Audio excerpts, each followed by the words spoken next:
Bom dia, pessoal. Obrigado, Diego. Então, começando aqui pelo cenário econômico, mais especificamente pelo cenário externo. Nos Estados Unidos, a gente teve dados de mercado de trabalho aí seguindo robustos no último mês. Então, a gente teve de novo número de vagas de emprego em aberta superando os 10 milhões. A razão das vagas por desempregado em um patamar bem elevado frente ao que era no pré-pandemia. E a gente teve na última semana a divulgação do payroll de novembro, surpreendendo de novo o mercado, uma geração de cerca de 263 mil vagas, ante uma expectativa de 200 mil, também com surpresa positiva ali no dado de reajustes salariais, tá? Então, conjunto de dados de mercado de trabalho americano mostrando uma situação bem sólida, ainda que um pouco mais fraca que no primeiro semestre, tá? A gente teve também a divulgação dos dados de consumo, renda e inflação referentes a outubro nos Estados Unidos, mostrando um forte início de quarto trimestre para o consumo das famílias, e também com a renda disponível voltando a mostrar expansão, uma vez que a inflação dos últimos meses foi um pouco mais moderada, tá? Ainda que essa parte, que boa parte dessa moderação da inflação lá seja explicada por uma desinflação dos bens, como por exemplo na parte de carros usados e imóveis para casas, tá? Então, com esse conjunto de dados do mercado de trabalho americano resiliente, traduzindo aí num patamar de consumo das famílias mais resiliente, levanta um pouco a dúvida de qual o nível de aperto monetário que vai ser necessário para reequilibrar a oferta e demanda no trabalho, no mercado de trabalho de produtos, tá? Então, o que vai ser necessário para levar a inflação de maneira sustentável de volta à meta de 2%, tá? Então, desse modo, na próxima reunião do Fed, a gente espera que ele entregue uma alta de 50 pontos base, levando o juro aí para o intervalo de 4,25 a 4,5, que vale destacar, já é o maior patamar desde 2007. E essa vai ser uma desaceleração frente ao ritmo de alta das 4 últimas reuniões, que contaram com movimentos de 75 pontos base, tá? Essa desaceleração se dá por conta da política monetária lá nos Estados Unidos já ter atingido um território que pode ser considerado restritivo e representa uma cautela aí do FONC para evitar restringir excessivamente a economia, tá?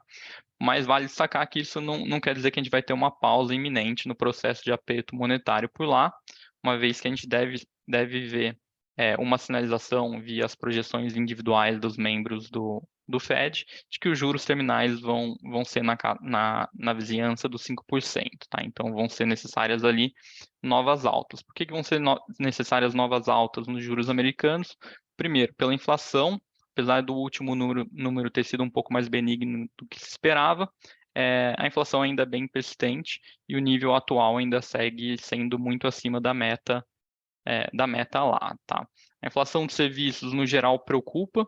Do lado, a gente teve um único dado benigno e o Fed quer ver uma confirmação dessa tendência de desinflação rumo à meta. A gente tem também a economia como um todo sendo mais resiliente à alta de juros do que se esperava. A gente vê os dados de consumo das famílias continuando em expansão, um destaque ali para a boa performance do consumo de bens duráveis, que já deveria ter sido mais sensível à alta dos juros, tá? Então, provavelmente ainda é um efeito do balanço das famílias americanas, que está bem saudável, com as famílias pouco alavancadas, tá? E o mercado de trabalho, como terceiro fator, está muito forte ainda.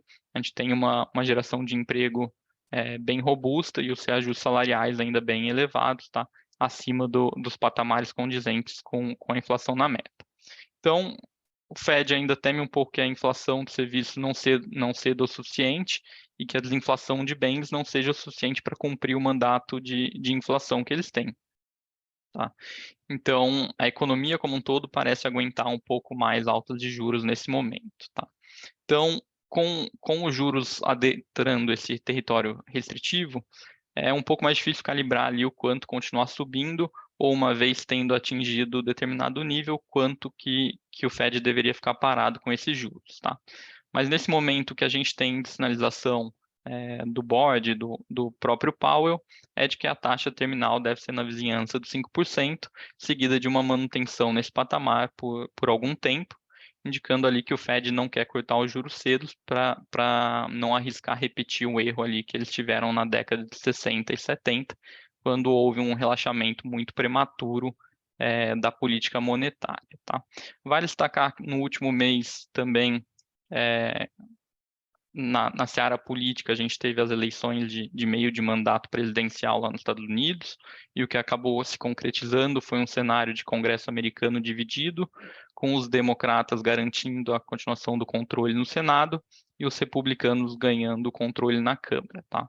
De modo geral, as eleições foram vistas como uma importante vitória para os democratas, uma vez que se esperava que as margens republicanas fossem maiores do que o que de fato acabou acontecendo. Inclusive, há algum tempo se esperava, inclusive, que os republicanos tomassem o controle do Senado também, o que não ocorreu. Tá? Ainda no cenário externo, na China, a gente continua a ver dados de atividades ruins, tá? Em parte prejudicados aí pela onda recente de casos de Covid lá no país, que inclusive gerou uma nova onda de restrições. Por outro lado, os 3 anos da política de Covid zero por lá começaram a pesar um pouco, a insatisfação da população passou a ficar mais evidente, inclusive com a eclosão de vários protestos aí em diversas cidades chinesas. Tá? O governo já havia divulgado um pouco tempo antes desses protestos algumas atualizações nos protocolos da política de Covid zero, que já indicavam ali que o governo já estava se preparando para mudar um pouco a abordagem contra o vírus. Com os protestos, os governos locais se viram obrigados a fazer um relaxamento ainda maior, tá, para dar uma resposta à população. E aí tudo indica que agora, passado o inverno, a política do Covid zero seja abandonada por completo, tá? Inclusive o termo Covid zero já começou a não aparecer mais nas falas oficiais, tá? E o governo passou a enfatizar um pouco a menor letalidade recente. Então, indicações ali de que a China deve passar por uma reabertura da economia, como o mundo passou há algum tempo, tá? Passando para o cenário doméstico.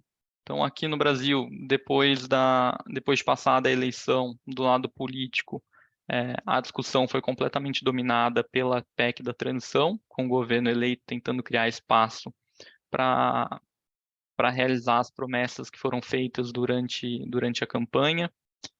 As sinalizações iniciais foram bem negativas, com o governo eleito apresentando uma proposta para além de retirar o Bolsa Família do teto, abrir um espaço relevante no orçamento.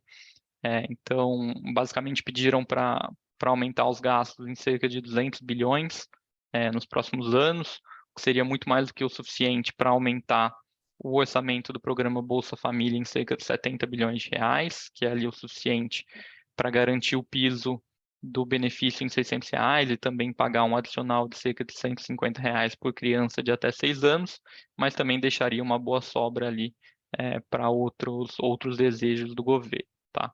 O Congresso, de maneira geral, parece reticente com um cheque em branco tão grande para o governo eleito, e a evolução da discussão segue sugerindo para um waiver mais modesto, na casa de 100 a 150 bilhões, e com um prazo mais restrito do que o governo desejava. O Congresso parece disposto a dar esse waiver com validade de 1 ou 2 anos. Tá?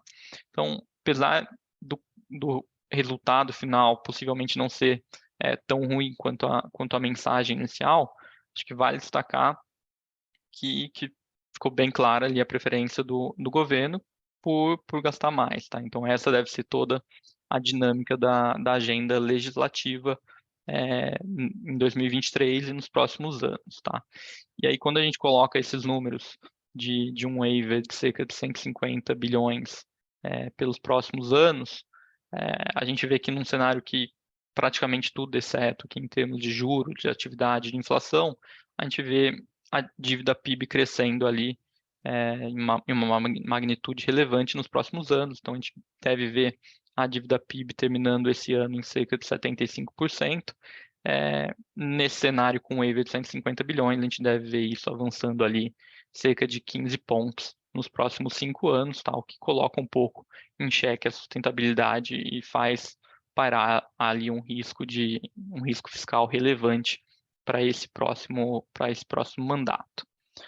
Do lado da formação do governo em si, a gente não teve a divulgação oficial ainda de nenhum nome de ministro, mas as especulações afunilaram bem ali para o Haddad assumindo o Ministério da Fazenda. Tá? Com relação à política monetária, o presidente do Banco Central, Roberto Campos, voltou a reforçar nos últimos discursos a condicionalidade dos cenários de cenários de projeção de inflação do Banco Central à dinâmica sustentável da política fiscal, mas por um lado o presidente do Banco Central não desautorizou a dinâmica da curva de juros, também lembrando que isso deu uma voltada nos últimos dias, tá? Com relação à inflação, no último mês a gente teve um IPCA um pouco acima do que era esperado, apesar de algumas melhoras pontuais, a gente vê ainda com alguma dificuldade da inflação de serviços ceder de maneira relevante, e qualitativamente a gente tem ali a inflação bem pressionada em alguns pontos. Vale destacar que ainda que em patamar bem inferior ao que a gente viu nos piores momentos ali da inflação desse ano, tá? Agora a gente projeta que o IPCA termine esse ano em cerca de 6% e recue para 5,8% no ano que vem.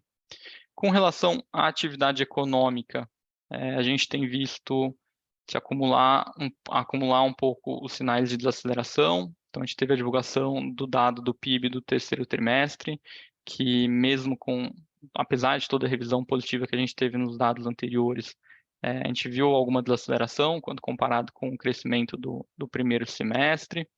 E a gente vê um pouco de falta de drive para manter o crescimento nos próximos trimestres, tá? Então, a gente já vê, pós-eleição, as sondagens mostrando uma forte correção das expectativas, com piora também dos indicadores coincidentes e com sinais já de mercado de trabalho com alguma perda do dinamismo, inclusive com recuo da população ocupada na PNAD, tá? Do lado do crédito também a gente já vê, apesar do saldo do crédito ainda estar avançando, a gente já vê uma qualidade pior e uma inadimplência que segue avançando, tá? Então, do lado de atividade, a gente projeta que o PIB feche esse ano em cerca de 3,10%, mas seja um pouco menor, seja da ordem de 0,5% no ano que vem, tá? Do meu lado é isso.